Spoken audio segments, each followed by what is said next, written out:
Hello everyone, it's Katie here from the Scrappy Sisters, and I am up today with a double page layout, which I don't usually do, but I am trying something new. And I actually had a request from someone in the Confessions of a Paper Addict cut file group to do a double page layout with a cut file. Now I did one live over Christmas in December or January, either way I did it a live one. No, it was over December. We had some live videos go up and we had a big kind of Christmas celebration, and so I did a live and I used a cut file on a double page. Now that video is up, but it's in the Confessions of a Paper Addict cut file group, and someone said there that it was really great to see double page layouts using cut files, so I thought I would give another one a shot. So I am using a cut file from the Confessions of a Paper Addict. I think it's called the Feather Wreath. It'll be linked down below. And I am using, these are Vicky Bouton papers. Actually, it's a mix of Vicky Bouton and Chamel's Field Trip, I think. I'm looking at this. Some of those strips are definitely Field Trip, but I believe this green and this more reddy, pinky kind of paper is Vicky Bouton. Now, I am keeping this layout fairly symmetrical on both sides in relation to these pattern paper strips. You can see I'm lining it up there using my mat, and I'm just trying to just create a bit of interest across the page, because obviously I'm using white cardstock, as you can tell, for my background. I don't buy my pattern papers in sets of 2 unless I really love the paper, so I don't do double page scrapping either, so this was something very new for me, and that's okay. It was fun. I'm glad I did it. I would definitely do it again, but it was definitely changes my way of thinking. Also, I don't put that many photos on the layout, so I acknowledge that people who scrap double pages often put a lot more photos on their layouts than I have done. However, you could definitely add a lot more photos to this type of layout, so I definitely would recommend that you could still do this concept and add way more photos than I did. So I still don't use a heap of multi-photos on my layouts in general. So as you can see here, I've already backed my cut file and I've got 4 photos that I'm using, so these would have easily fit onto one page. Again, I acknowledge that and that most double page scrapbookers have a lot more photos, but as you can sort of see with this layout anyway, you could totally have added a lot more photos to this layout. You could have added 4x6 size photos, whether that were vertical or horizontal, more 3x4 photos. You could have definitely gone with either of those options and you could have made it work. So I just think it's still going to be quite versatile. Now obviously I embellish and I add things, but you could definitely leave it a lot plainer and add a lot more photos.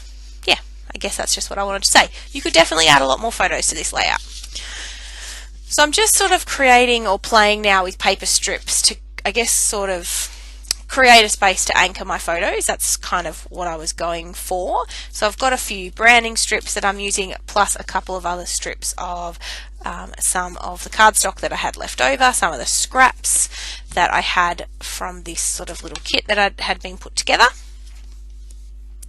So you can see me here.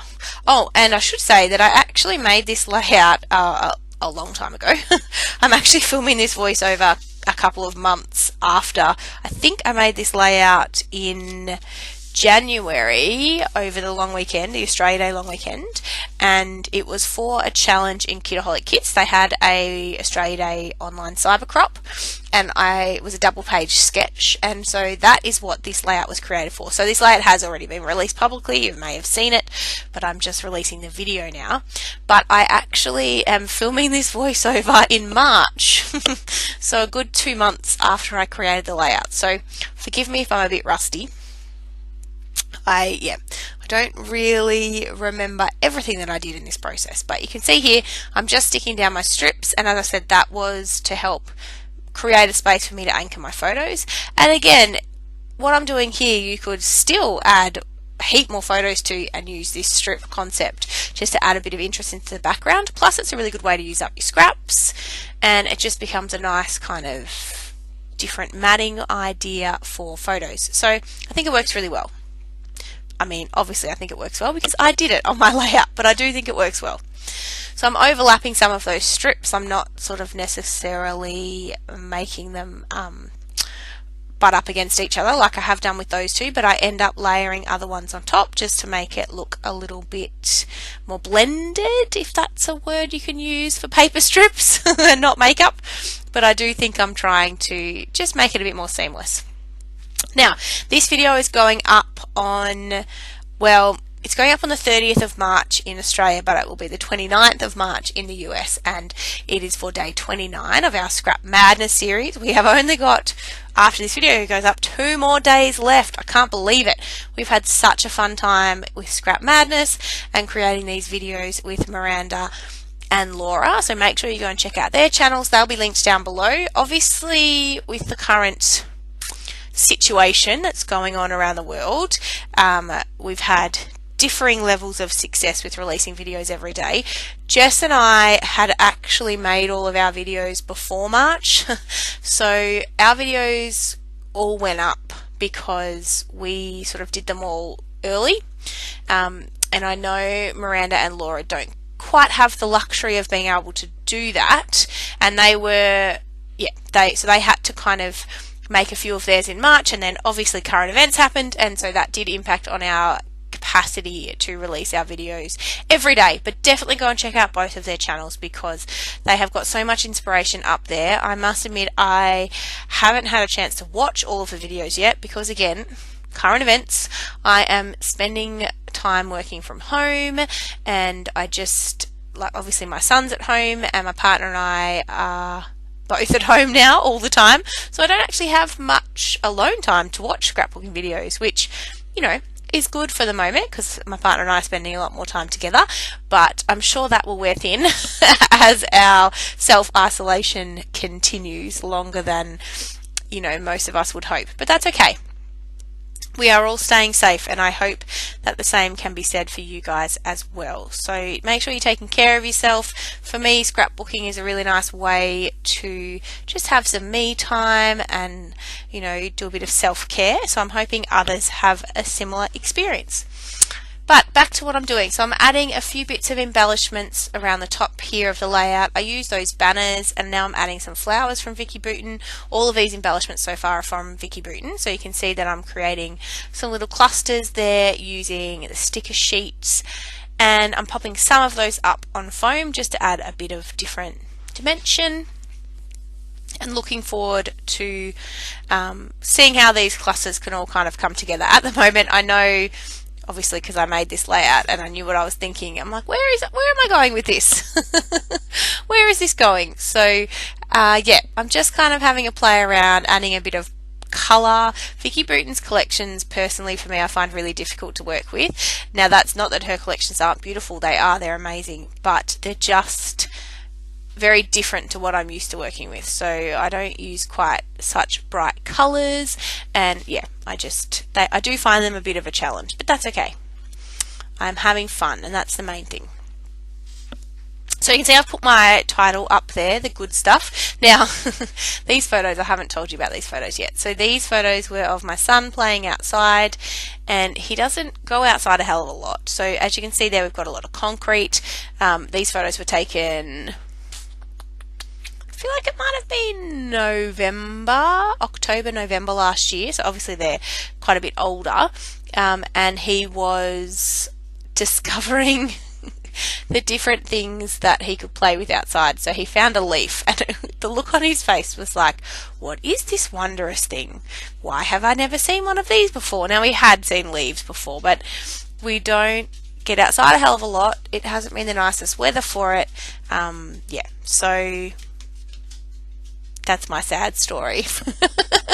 But he loved it. Now we go outside all the time, and, you know, he eats everything and, you know, puts things in his mouth. But obviously, because of his medical condition, I was just a bit more hesitant to let him out and about really exploring, because I didn't want him to put things in his mouth that he shouldn't. But now we've moved past that. Now he loves spending time outside. So yes, this is me just creating a layout documenting that part of our story. So I'm cutting those 2 pages sort of apart from each other, so I'd stuck down the cut file across both pages, which had obviously caused both those pages to be joined, and I needed to separate them. So I've done that, I've trimmed off all the excess, and now I'm just working on this last part of my title. Now unfortunately I don't think I edit this part out. Oh, I do, good. So I made this very long subtitle. What is this wondrous thing, Mum? Oh, a leaf. It's amazing. Can I eat it? Just because I thought it captured the sentiment of those photos very nicely and filled that space well too. So I have added that little subtitle, and I was really happy to use up a lot of those stickers. Puffy stickers, those ones, those alphas. Can't remember where they're from actually, but they're super cute. Maybe Pink Fresh Studio, maybe, or no, I don't know. No, I don't know. I don't have the packet in front of me, or I'd tell you. And then I added some enamel shapes in that heart shape in a lot of the bright colours. I feel like they're from Vicky Bouton as well, but again, I could be wrong.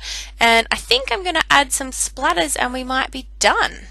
So I am using these Distress Oxides. Now, they don't splatter as well as Heidi Swap Colour Shine, probably because they have a different consistency and they're made up differently. But I use the navy Heidi Swap Colour Shine first, which is my absolute favourite. And then I think I come in with both of those Distress Oxides, but I might not. We'll have to wait and see together. So I'm adding liberal amounts of that because I love that navy colour. And then this is, I think, I'm going too fast to tell. I think it's the green Distress Oxide, and this is the yellow. Don't ask me their real names, I can't remember. I can list it down below, or if you really want to know, ask me and I'll tell you in the comments. But again, they don't splatter quite as well or quite as nicely, but they do. And they just, I guess what I'm saying actually is they do splatter fine, they just dry very differently. So they're not quite as vibrant, I don't think. Alright, we have reached the end, as you can see, of this layout. I have some close-ups coming, but we are finished. Make sure you go and check out Miranda and Laura's channels linked down below, as well as Confessions of a Paper Addict for the cut file that I used. Hope you're having a fabulous day and you are surviving this time, and we look forward to seeing you guys tomorrow. Alright, bye!